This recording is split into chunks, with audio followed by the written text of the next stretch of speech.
Dios le bendiga. Aquí con ustedes de nuevo su siervo Rafael Marrero, siervo de Dios y del Señor Jesucristo, sirviendo en la iglesia First Baptist Church en Birmingham, Ohio, que pastora el doctor Marvin Osborne, allá en la ruta 60, entre el pueblo de Wakeman y Vermilion. Allí servimos a Dios en aquello que nos permite y nos ayuda a hacer, por su gracia y para su gloria y su honra, una iglesia de habla inglesa, como acostumbro a decir. Pero si usted necesita una iglesia y entiende el inglés y no tiene iglesia local donde asistir, puede visitarnos. Allí va a encontrar la palabra de Dios, va a recibir palabra de Dios conforme a lo que es la palabra de Dios, y el amor de Dios conforme a lo que la palabra de Dios nos enseña, a amar a los demás. Y continuamos con el devocional o los devocionales acerca del Salmo capítulo 94 y versículo 19. Ya vimos de los pensamientos de ambivalencia, ahora nos tocan ver de los pensamientos de duda, que es otra de las versiones que la palabra de Dios nos habla como pensamiento. Dudas nos habla como pensamiento. Y vamos a ver qué dice la Biblia sobre la duda. Y lo primero que tenemos que aclarar es que la duda, y decir y establecer, es que la duda es contrario a la fe. Dudar es contrario a la fe. ¿Por qué decimos eso? Siempre vamos a la palabra de Dios. En el libro de Romanos capítulo 14, versículos 22 y 23, escribió el apóstol Pablo a la iglesia en Corintios: ¿tienes tu fe? Tenla para contigo delante de Dios. Bienaventurado el que no se condena a sí mismo en lo que aprueba. Pero el que duda sobre lo que come es condenado, porque no lo hace con fe, y todo lo que no proviene de fe es pecado. Permítame dar una pequeña explicación. Había un problema en la iglesia, aparentemente, corrijo, no a Corintios, sino en la iglesia en Roma, donde había dudas sobre si comer carne de los animales sacrificados, ¿bien?, en procesos que eran para falsos dioses, o si no comer esa carne que era presentada a falsos dioses en sacrificio, y el sobrante de la carne la vendían en los mercados y la tenían, o la compraban o no la compraban para comer.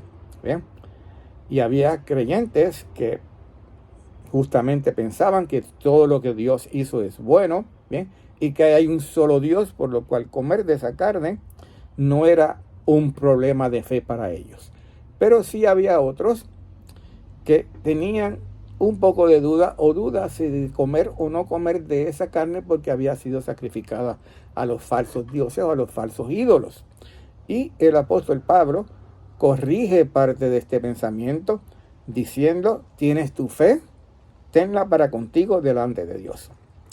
Si tú crees entonces que lo que estás comiendo, aunque haya sido sacrificado a los falsos dioses, los falsos dioses de Roma en aquel momento dado, pues come la carne, no tienes problema. Pero si no crees, no comas la carne. Si no tienes fe, no comas la carne. Pero no lo hagas con duda, le dice el apóstol Pablo.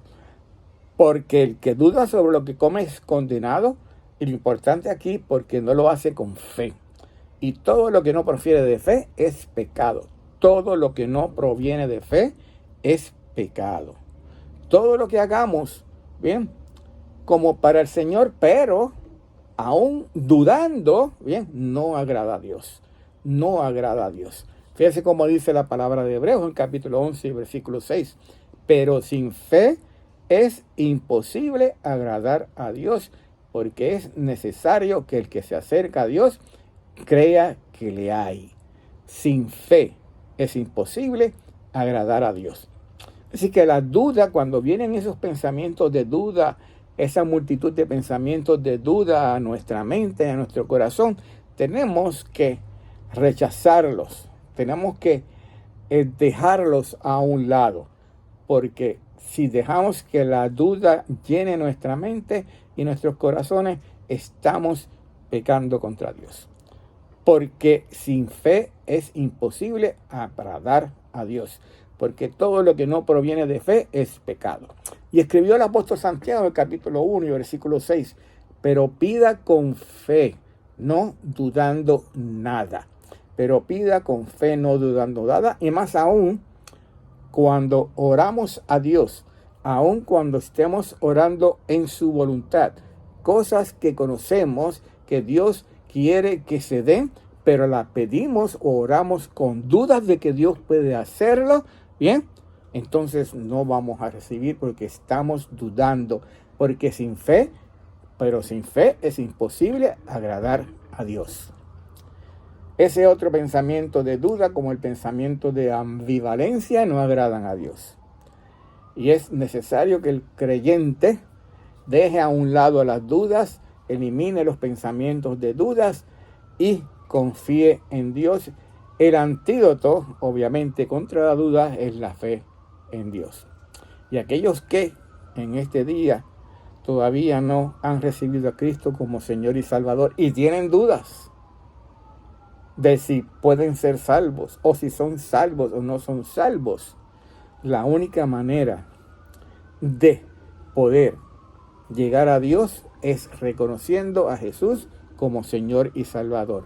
La única manera de tener seguridad de que van a ser salvos y van a tener vida eterna es recibiendo a Cristo como Señor y Salvador, pero con fe, orando con fe, hablando a Dios: Señor, soy pecador, necesito que me des salvación y vida eterna.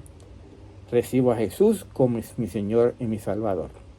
Pida con fe, porque con el corazón, bien, se pide, con la boca se confiesa, pero con el corazón, bien, hablamos con Dios. Padre, gracias por tu palabra. Bendícela, Señor, y que sea siempre fruto para tu gloria y tu honra, primero en aquellos que somos tus hijos, para que, Señor, no dejemos que la duda llene nuestros pensamientos y nuestros corazones. Es contrario, Señor, a la fe y es pecar contra ti, como igualmente pedimos a aquellos que no conocen a Cristo, que aunque tengan dudas, Señor, Padre Santo, puedan ejercer esa decisión de tomar y de recibir a Cristo como Señor y Salvador, que tu Espíritu los guíe y los dirija a tomar esa decisión. Padre, gracias, por el nombre de Jesús que oramos. Amén.